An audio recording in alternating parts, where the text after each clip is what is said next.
Berikutnya adalah wiladatuhu wa radha'atuhu.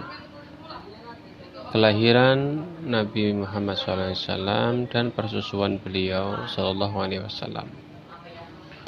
Wulida dilahirkan Nabi Muhammad SAW di Makkah di Mekah. Yaumal Isnaini pada hari Senin. Asani Asyar pada tanggal 12 min Rabi'il Awal dari bulan Rabiul Awal amal fil pada tahun gajah. Jadi beliau SAW lahirnya di Makkah hari Senin tanggal 12 Rabiul Awal tahun gajah. Berkaitan dengan hari ini memang paling kuat hari Senin. Berkaitan dengan tanggal memang tanggal 12 ini yang paling masyhur. Ada juga yang masyhur yaitu tanggal 9 Rabiul Awal yang disebutkan di Rahiqul Mahtum. Dan ada tanggal yang lainnya tentu saja. Kemudian bulan Rabiul Awal ini juga pendapat yang masyhur dan kuat.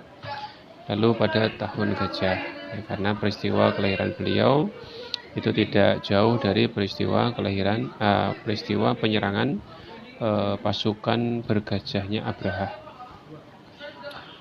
Wasummi'a ma wiladatihi, dan disebut tahun kelahiran beliau itu amal fil sebagai tahun gajah lianna karena Malikah Habasyah, ya, penguasa Habasyah. Ini maksudnya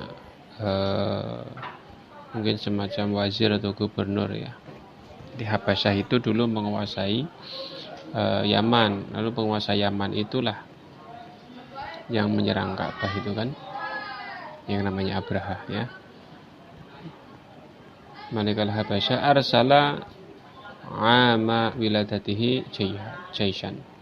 Jadi pada tahun kelahiran Nabi itu penguasa Habasyah mengutus sepasukan ila Makkah menuju ke Makkah lihadmil Ka'bati untuk merobohkan atau untuk menghancurkan Ka'bah.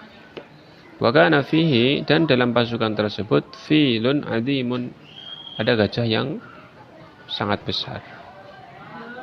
Fa ahlakallahu al-jaisha, maka Allah kemudian membinasakan pasukan tersebut ikraman, sebagai penghormatan li wiladatin Nabi sallallahu alaihi wasallam, terhadap kelahiran Nabi sallallahu alaihi wasallam. Nah, ini penyimpulan daripada penulis atau pendapat daripada penulis, ya, bahwa Allah menghancurkan pasukan bergajah itu karena menghormati kelahiran Nabi Muhammad sallallahu alaihi wasallam.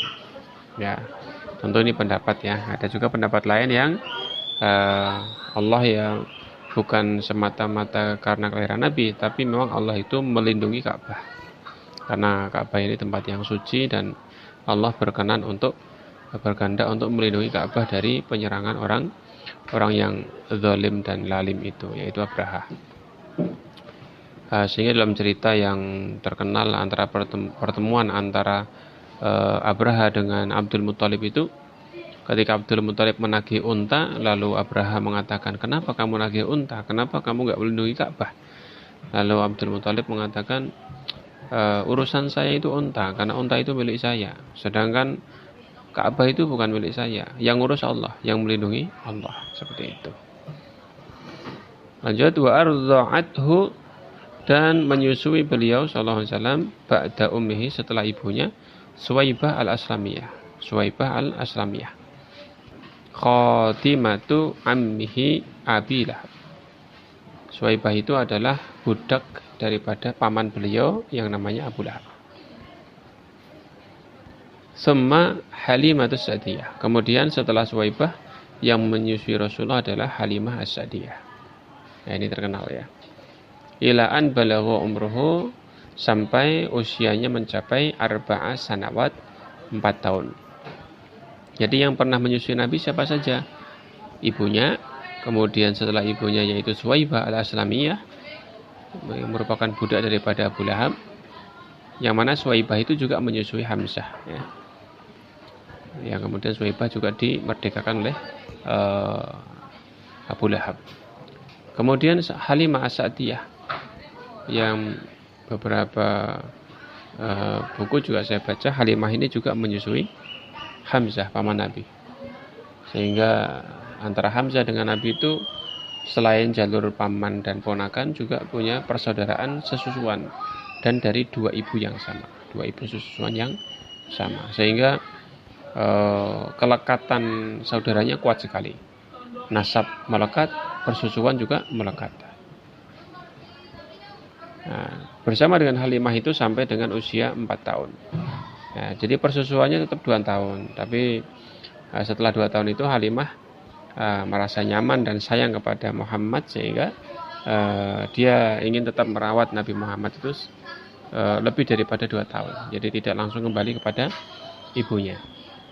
Nah, sampai nanti terjadi peristiwa pembelahan dada, sehingga Halimah harus merelakan Nabi kembali kepada ibunda beliau karena khawatir terjadi hal-hal yang membahayakan.